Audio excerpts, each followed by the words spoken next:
Welcome back, everybody, to Hoops HD, our continuing preseason coverage for the 2021-22 college basketball season. This is our Big East preview show. Just for sake of clarity here, or for sake of your information, we are recording on the evening of October 18th in case any big news happens between then and when you watch this. But I'm your host, Chad Sherwood, joined on my sides up top here by David Griggs and John Teitel. Directly below me is Joey Fortsant. His sides, Rocco Miller from Bracketeer.org and Matt Zakowski in as well for our Big East show. And we've got a pretty interesting conference this year, I think. And Teitel, I want to start with you because I don't know that any of us will, at the end of the show, when we give our picks on who we're going to win, is going to win this conference. I'd be shocked if anybody doesn't pick Villanova to win it, but maybe somebody might. But this is a legitimate team, though, is it not? I will be disappointed if anybody does not pick the Villanova Wildcats. So they started 16-4 last year. Then their star point guard, Colin Gillespie, got hurt, and that changed everything. Lost to Providence and Georgetown by a combined 3 points. Did win their first 2 tourney games. They led Baylor at halftime without Gillespie. They ended up losing by 11. They did lose Jeremiah Robinson Earl to the draft. They bring back almost everybody else, including hopefully a healthy Gillespie, because he was the conference co-player of the year despite that injury. Jermaine Samuels, Caleb Daniels, Justin Moore, you name it. They got Coach Jay Wright. He's got 2 titles under his belt, and now he's got a Hall of Fame plaque on his mantle. I see no reason why this team shouldn't win, except the schedule is going to be very tough. They start out at UCLA, then they get Tennessee and either Carolina or Purdue, then a huge game against Penn on December 1st, Syracuse a week later, at Baylor mid-December. Schedule's brutal, frankly, but if they can survive that, they're going to be battle ready for the Big East. Battle ready for the Big East. Rocco, battle ready beyond the Big East, though. I mean, how good nationally is this Villanova team?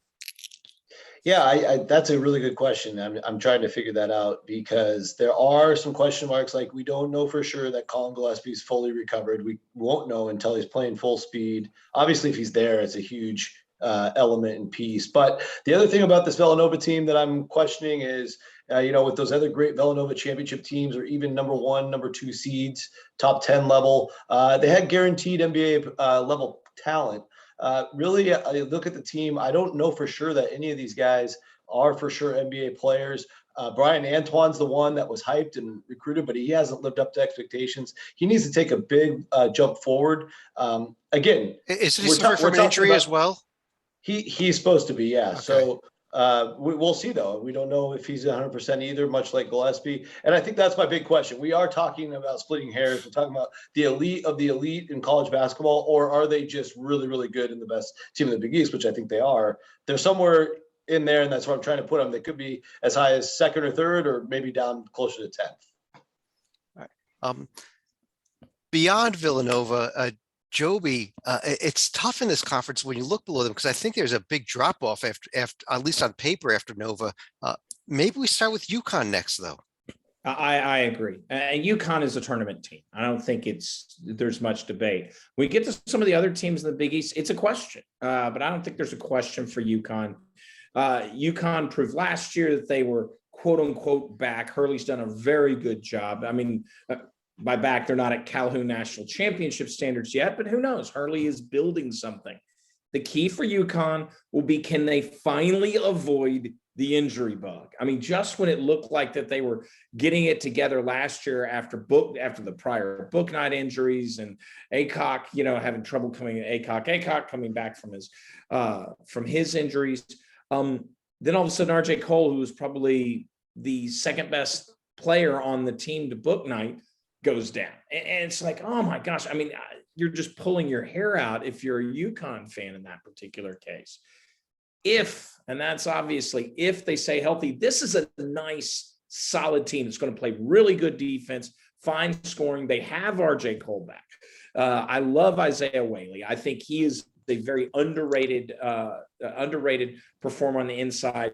And then Sonogo really has a shot, I think, at getting into the discussion for the first team All Big East. Maybe it's a lack of depth at the post positions in the Big East. but I think he's going to thrive in this conference that typically plays on the outside, not the inside, over the last few years. Well, Matt, let me also ask you about this UConn team. Really, if you look at the roster, everyone but other than Booknight gets back, and they hopefully are going to stay healthy. Do you think there's a chance they can even challenge Villanova if Nova slips up a bit? Yeah, I think if Nova had an injury or two, and that I think UConn could be with them. They'll probably be 2-3 games back. But actually, I think as much as Nova's a clear number one, I think UConn's a clear number two. And they bring everyone but Booknight back. Also have a very nice recruiting class, a couple of top 50 guards and wings, Rasul Diggins and John Hawkins, who at positions they need them to be because they need to replace Booknight's scoring. So I think if one of those two could be a good scorer right off the bat, be a threat from three, you got Cole, you got Sunogo, you got another kid I really like, versatile 3-4, Tyreese Martin. Yeah, Rhode Island. I didn't mention Martin. That's an excellent point, Matt. I think Martin could really increase his points per game by a good 4 to 5 this year if things go right. As long as if they're respectable enough from three, they'll have the advantage inside most nights, either Big East outside of the Big East. And I like the number 24 in the AP poll, and I think a good spot for them to start, but they might be able to climb a little bit from that, especially come Big East play when their record could jump a little. Yeah, it's been a while since UConn's been as good as it looks like they're going to be this year. It's been at least 5 years since they had a 20-game season. Now, I know last year was a unique situation. They played fewer games, but still. And I agree with that. I think that with the talent they have coming back, if they can stay healthy, they can be NCAA tournament good, top 25 good, and make more noise than they've made in a while. One of the things that could really work against them, and I would not be doing my job if I weren't saying this, especially with Lee Del Vecchio watching, is when you look at what the football team is doing right now, will the selection committee hold that against them in March? Hey, They just beat Yale, who is a tournament level team out of the area. Okay, we also got to talk about the Holy Cross loss, though. But David, actually, I want to stick with you about another team that does have a lot of players coming back. I'm seeing people in the polls liking this team as an NCAA tournament team, despite Travis Steele so far not having been the coach that we've seen at Xavier from his past coaches, at least. But what about Xavier? What about is this team going to turn the corner and start becoming that perennial NCAA tournament team again? I know our friend John Stalico hopes so. The big question, the big answer to your question is going to be kind of a cop out, but it is honest. I really don't know. I really thought a lot of them last year, especially getting into Big East play. I was kind of surprised how they've declined. Xavier, for the past few years, seems to be like a team that really shows us something big early in November and December, and then just tapers off after that as they get into conference play for various reasons. So even if they get out of the gate and win some big games and do some big things early in the season, can they see it through all the way to the end? And this is another team. It's been a minute since they've had a 20-win season. Well, Rocco, do you where are you on the Xavier team? Do you agree with David? Are you higher on them? Are you lower on them? Or are you just like me? And it's just who knows? I'm with Chad. Who knows? Yeah, I think I'm closer to with David than anything. I mean, it's really hard to make a call that they're going to be a tournament team. I mean, you have to love, Scruggs and Fremantle, just great basketball players. But the team dynamic and the fit, it's a lot of the same guys, right? Nunji's kind of the key transfer they got from Iowa, and that's going to help the defense a little bit. But, I don't know how many minutes they'll get out of him. And I think it does look a lot like last year for the most part. And so with that being said, I love the way David summed it up. We've seen the hot starts, but when things get tough in February, even go back to the first COVID year where we didn't get a tournament, but we basically got the whole season, they totally fell apart and right on the bubble that year. So that's left a sour taste in, I think, most of our mouths. And it's going to be really, they got to prove it to us before we want to predict it kind of feel. Well, Titel, we had another Sweet 16 team from the Big East last year besides Nova, and that was Creighton. But what about the Blue Jays heading into this season? I am not buying Creighton one bit. They Really? just lost way too much because they had a senior heavy team last year. Greg McDermott survived to coach another season. The schedule is doable. They have horrible teams like ASU on their schedule, but I just don't see Creighton doing anything this year. And feel free to prove me wrong, anybody. Chad, you mentioned, how, or David mentioned how Xavier will sometimes tail off at the end of the season. That was the famous thing that Creighton did for years, getting out there. Don't worry, that's not going to happen this year because they will tail off from day one. They're going to tell for day one. Matt, I want to ask you about a team that I kind of like heading into this season, and that's what Mike Anderson has at St. John's. Oh, yeah, I'm with you. I like they got Posh Alexander back. Probably even more importantly, Julian Champagne's back. Those two, Champagne's back. He might be the best player not named Colin Gillespie returning to the conference. And that you got the big transfer from Fordham, Joel Soriano, to help them out on the inside, where that was a lot of times where you could exploit St. John's. And that's those three, I think, key parts to where, again, if they could hit some shots from three, they got Steph Smith, the Vermont transfer, basically, if he could be the perimeter threat for them and score in the half court where they're not turning teams over on the press, I think they could be a top 5 tournament team this year, Big East. Top five in the Big East. At the conference. Yeah, top 5. Okay, I thought if you're going top 5 national about St. John's, we're going to have a whole other discussion here. I was going to say, I'm not Mike Anderson's long lost son, but David, are you with me and Matt on the St. John's bandwagon? I am. I think the Johnnies have a lot this year. They're one of the teams I think they're going to be closer to the top of the conference than the bottom. Not quite top 25 good, but I could see them in the NCAA tournament. Yeah, I kind of like them. Well, beyond these teams we've discussed so far, Rocco, do you want to go? Do we go Seton Hall next? Are they the next team up to discuss here? Yeah, I would. I actually have Seton Hall third in the league personally. Okay. And I think one of the things that I like about the makeup of this team is, you've got a 7'2" center in Ike Obiaju, and Jared Roden. He's a 15-point per game guy. He might actually go up without Mamu in the way. Miles Kale is a solid, experienced senior. And then I think the real key that everybody's got the buzz about is Kadari Richmond coming over from Syracuse. From a talent development standpoint, he's making that freshman to sophomore jump. He's already proven he can do it at a Power 6 level.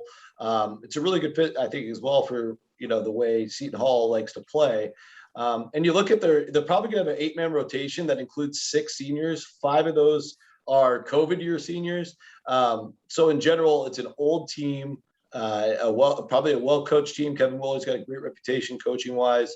I think this is a team that looks like a tournament team to me, and they just kept creeping up my board the more and more I look at them.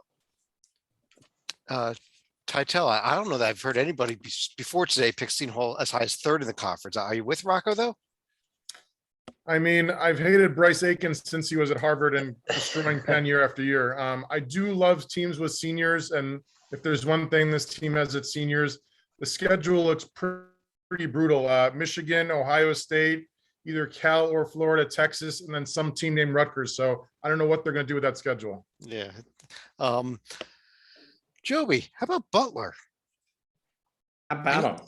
Did you like anything on there or not really? The question, they fell off my joke about Creighton, was essentially Creighton's going to look like Butler did last year, so to speak. Butler has to improve. They actually are returning their entire starting lineup though. And this is one of the only ones that we're going to come across. Their entire starting lineup is back and average double figures. And that's pretty amazing. That and a cup of coffee with bad defense will get you 6th in the conference, and that's where they're going to be. But you like them that much? I think this could be a surprise team. I mean, just because of that return factor. I mean, you've you don't got see. 4 senior starters. I will say that is extremely impressive. I gotta. I but- agree with you, Joey. They can score, but my God, they couldn't stop. Really bad defense. They are just atrocious on defense. They're And- pretty and sure the they're problem supposed to is- be guarding which end of the floor. Loyola Marymount made the problem Sweet of the 16 without playing a single second of defense in 1990. Okay, go ahead. Yeah. Sorry. The problem with the defense I don't think Bo style Kimball's also- walking through that door in Indianapolis. The problem from last year's standpoint on the defense too is I think it's endemic to the program of how they've structured themselves now. I don't think it's going to dramatically improve. And so they'll be in better position because for goodness sakes, like I said, there's 4 seniors there. You would think they know where to be, but I don't know if there's a desire. What was the old joke is, good news, you're returning everybody. Bad news, you're returning everybody. Yeah. And I don't know how much exactly they care right. on that end of the court. They'll be better because they can't be much worse. But whereas their net was like probably low 200s, high 100s last year. Good. Good for them. It'll be in the low 100s this year. Okay, how about that? Titel, they're in your backyard. They're the defending Big East tournament champions. They stole a bid last year. The Georgetown Hoyas and Patrick Ewing, not going to be quite as good this year as last, is it? I mean, no, but nobody thought they'd be good last year, and somehow they won the freaking Big East tournament. Like, anything's possible. The sad news coming out of Georgetown this week was the fact that it happened so suddenly. So on Thursday of last week, I saw a report about Trey King, the Eastern Kentucky transfer, that, quote, he's probably going to play the 4 or 5 this year with a lot of minutes. And then the very next day from the athletic department, quote, he didn't meet the conduct expectations of the university. He will not be on the men's basketball team. So it literally changed in an instant. Not that he was going to make the difference between a good team and a great team, but yeah, the cupboard's just more bare. Qudus Wahab gone. Jamarco Pickett gone. Javon Blair gone. Like, there's just not enough pieces there. There weren't last year, and somehow they did it, but there's just not, they can't do it this year. Hightel, come on. There's a Mutombo, yes, I know. It's there. Georgetown wasn't good last year. They had a fantastic week when they needed to. David, it's a team that I always seem to ignore every season. I think I'm ignoring them this season. Am I right to be ignoring Providence this year, or should I be paying attention to them? Pay attention to them. I think that they're better than crap. I don't know if I would, if you gave me $1,000, if I guessed whether or not they'd make the NCAA tournament, my guess would be no. But this is a Providence team that is, Ed Cooley, they've always been fun to watch. They seem like they've always exceed expectations and have moments where they're better than what you thought they'd be, at least in my case. And with what they have and the pieces they have, it wouldn't shock me if they went on some runs and won some big games and maybe got themselves into the discussion. So am I guaranteeing they'll get there or predicting they'll get there? No, but are they good enough to where you need to pay attention to them? I think so. You agree with that, Rocco? Yeah, I do Okay. actually. And I just want to take you back for a second, back to the end of the first COVID year, 2020. We got cut off, but the 2 hottest teams in the country were clearly Providence and UCLA. They were. And I think, I talked to some people at Providence in the last couple of weeks, and I think Ed Cooley really needs that full season for things to come together, especially defensively. He's had a top 40 defense each of the last 7 years until last year. They dropped to 75. I think some of the COVID pause and issues with that, it obviously affected everybody, but I think it affected the way they like to manage for their whole season. And I think offensively, he runs that complex flex system. There's not a lot of spacing. They screw around until it's the end of the shot clock. I don't think any of that's going to necessarily get fixed, but I do think by adding in AJ Durham and Justin Minaya, 2 veteran, very much older, mature, experienced players to go along with, a couple of really key guys led by Nate Watson, who's probably all Big East. I think there's enough there to get the defense fixed. You got a system that's proven. Why not get in the tournament with this team? Matt, we have two new head coaches in the Big East this year. One of them at your school, Marquette. Shaka Smart coming over, quit Texas because it wasn't good enough for him, came to Marquette, correct? Well, plus, man, that's a story I'd like to say. I think realistically, it was our career moves. It's something actually many coaches should do. Of hey, get out a year early instead of staying and you're there a year too late. But no, I think I think it's a better fit for him, and it sounds like he's not going to totally go back to the VCU Havoc style, but more close to the style, be a lot closer to what VCU played like under him than his Texas style, where other than last year, they were plotting half court. They upped the tempo last year at Texas, and I think it's going to continue. They're going to, if nothing else, Marquette might lead the Big East in tempo, or at least be right there with St. John's. Not now, don't be there with wins, but yeah, should be a lot more fun to watch this year, and could be a pretty decent defensive team. We got the Big Ten Defensive Player of the Year, Daryl Morcell, one of the better defenders of the Big 12, Kirk Wath at the 5. So I think Marquette's not going to be a lot of fun to play against. It's just I fear scoring droughts and fast tempo, but it might 50 points in 75 possessions, and you give up 73. So it's not a good. There's not defense, but yeah. Not a good outlook for a sub 500 team that finished in ninth place has no starters returning. You don't like their tournament chances, even though they're your school. No, probably not. But at the same time, the antithesis of Butler, I was happy to see most of them leave. Okay, that's a good map. This addition by subtraction there. David, one other team we got to discuss, and one of your favorites of all time, also with a new head coach. How about the Blue Demons? Well, like at the end of the day, I've been doing a lot of research on this and see if you agree with this. The problem is they're still DePaul. but seriously, Tytel, what about Tony Stubblefield? Does he have any? Does he have any realistic shot at turning things around here in this? I guess they're technically a Big East school. No, but I'll ruin my final thought since you talked about him to ask me about him. So Okay. He's coached for under 3 different coaches in the past 20 years. Lou Henson, New Mexico State, Mick Cronin, Cincinnati, Dana Altman, Oregon.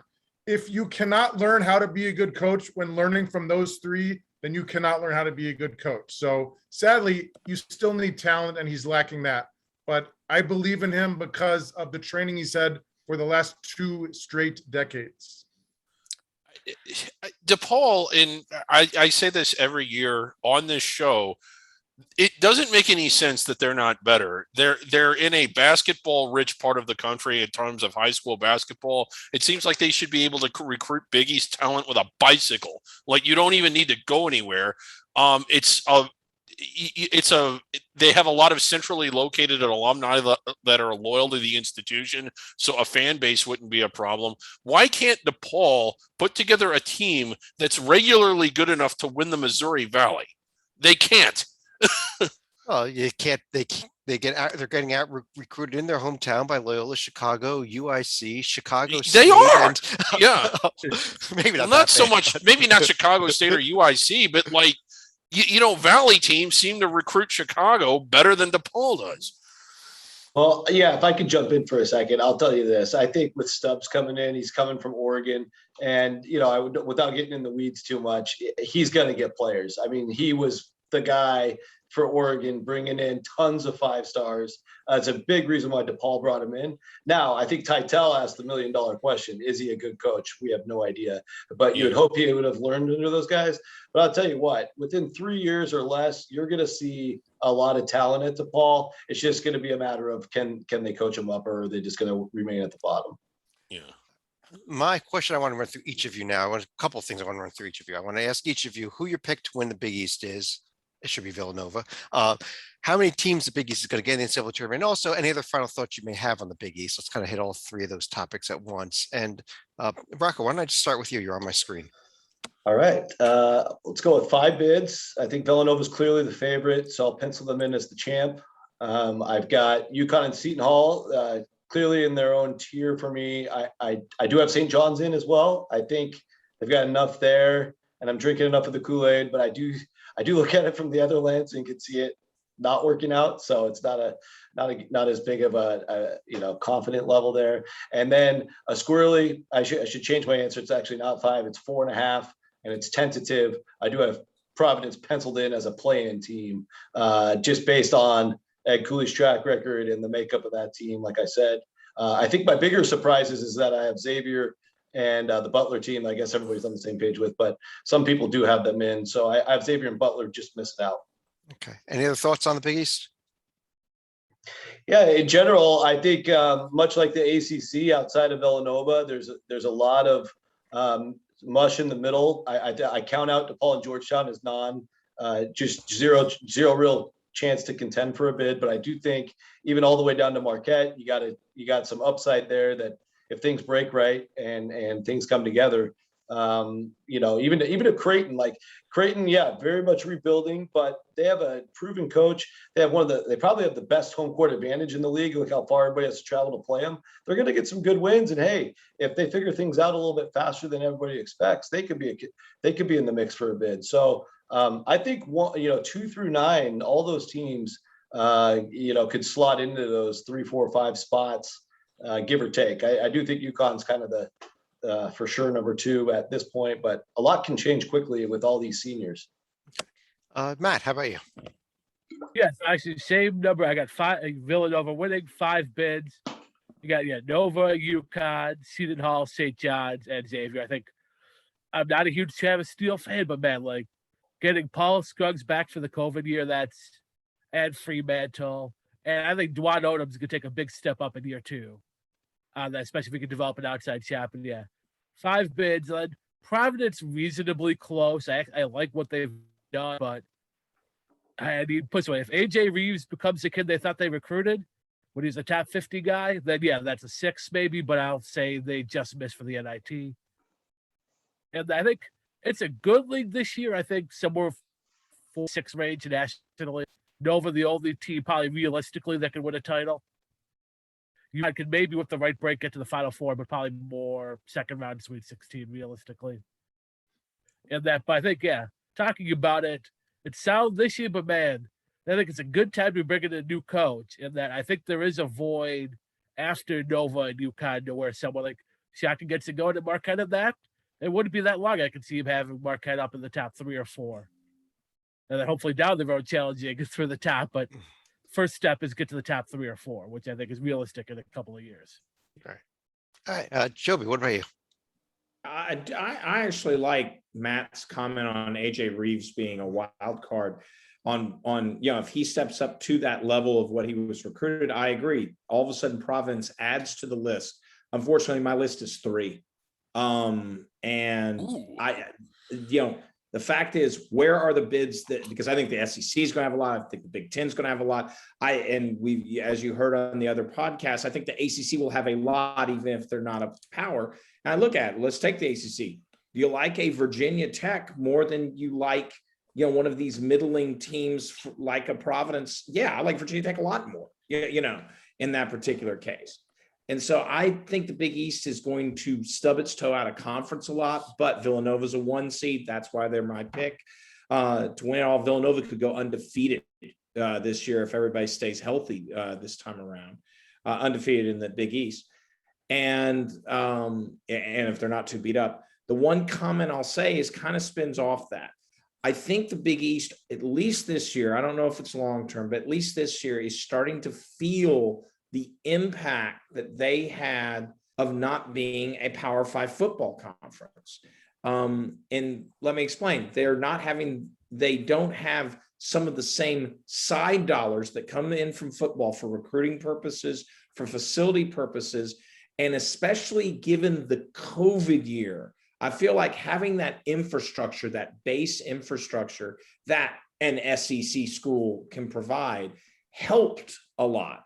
Whereas a lot of these private school, Big East schools don't have that foundation. We will see if it's a permanent shift, because it very well may, be a permanent shift, given everything that's going on the football side. But I'm certainly willing to wait it out, because the Big East is such a fun conference. I hope that they do maintain themselves as a Power 6 when it comes to basketball. You know what, Joey, I really like your pick here. I'm going with 4 myself, but I only see 3 that I think are really in, which are Nova, Uconn, St. John's. I think the Xavier, Butler, Seton Hall, Providence crew gives us a 4th, but maybe like a first 4 team. But I agree. I think this is a down year for the Big East. I think this is a year when you may get those questions of, is this really a power league, especially if Nova stubs their toe a few times and is suddenly looking like, that they're maybe a 6 or 7 seed heading into the NCAA tournament instead of where I think, where they are now, which is probably a protected seed, a high protected seed. But I do like your thoughts on the Big East there. But Tytel, what about you? I think Villanova wins handily. Joining them in the tournament are Connecticut. I like Seton Hall. As far as Xavier, St. John's, Butler, Providence, I think one of them will make it. I'm not sure if 2 of them will, so I'll take an over under 4.5, and I'll take the under. As far as a non-coach Stubblefield fun fact, if you like nicknames, then Xavier is your team. The top 3 in order: number 3, Paul Scruggs, aka Skrizzle; number 2, Nate Johnson, aka Turtle Man; and my favorite and number 1 overall, Zach Fremantle, aka Big Frosty. I don't know. I think I gotta go with Turtle Man over Big Frosty. Big Frosty. How do you Come not on, like that? Turtle Man. David, you want to finish this out here? Yeah, I was I was going to go with 4 and figured that would be the low number the way it was going. But yeah, I was having trouble finding a 4th. I think Nova is top 10 good. I think UConn is NCAA tournament good, and I think the Johnnies get inside the bubble, and maybe one other team makes it. I'm not as big on the league. Another thought that I have is that I wonder, and I know I've said this before, when conferences decided to go to a 20-game format, is 18 less out of conference games and resulting in 14 or 15 less out of conference wins. How does that impact the matrix or the computer rankings of this league? Is it able to distance itself? Because there were years where this league and the Big 12 doing the double round robin with, the 18-game format really pushed it forward. We routinely saw 6 and 7 teams in the NCAA tournament. Does that prevent them from getting the metrics that they need to push the league forward in the double round robin? I know it's still a double round robin, but with potentially 18 fewer wins. Of course, they added the second best team in the league to force them to go to the 20 being still around robin, which is very interesting. Yeah. Yeah, but you're also now playing 2 games each against Georgetown, 2 games each against DePaul. There's some garbage you have to play in conference, and there's going to be less chances this year, I think, to pick up a top 25, a top 30 win. It's going to be, we've got to beat Villanova at home to make our tournament case, and that may not be a win you can pick up. But I guess on that note, I do want to take this chance here to thank everybody for joining us here for our Big East preview. We will be posting many more previews. If you look up on the season preview tab up there, you get all of our videos. We've got, as of the time we're recording this, the ACC and the Big East done so far. We'll be adding the Big Ten, the Pac-12 later this week, and more as we move on. We also have the list of exhibition games up there, so check that out. And check out everything else on the site. Lots of interviews, everything. But on behalf of Joby Fortson, Rocco Miller from Bracketeer.org, and Matt Sikowski on the bottom row, John Tytel and David Griggs up here, I'm Chad Sherwood. Thanks for joining us, and we'll talk to you again real soon.